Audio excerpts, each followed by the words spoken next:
Tiga hakim pengadilan negeri atau PN Surabaya yang berhubungan dengan kasus Ronald Tanur ditangkap. Ketiganya diamankan tim Kejaksaan Agung atau Kejagung pada Rabu 23 Oktober karena diduga menerima gratifikasi terkait vonis bebas Ronald Tanur dalam kasus pembunuhan pacarnya Dini Sera Afrianti. Seperti diketahui, Ronald Tanur merupakan anak mantan anggota DPR RI. Hakim yang ditangkap adalah Erintuah Damanik, Mangapul, dan Hari Hanindyo. Penangkapan mereka berawal dari kecurigaan terhadap vonis bebas kepada Ronald Tanur. Kronologi penangkapan dimulai saat penggeledahan pada Rabu 23 Oktober sejak pukul 7 pagi waktu Indonesia Barat hingga sore hari di 6 lokasi.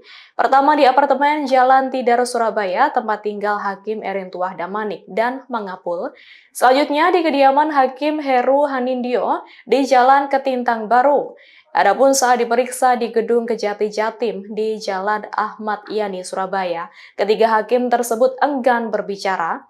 Salah satu hakim bahkan menutup wajahnya dengan masker dan bertopi saat berjalan menuju ruang pemeriksaan. Download Tribun X sekarang, menghadirkan lokal menjadi Indonesia.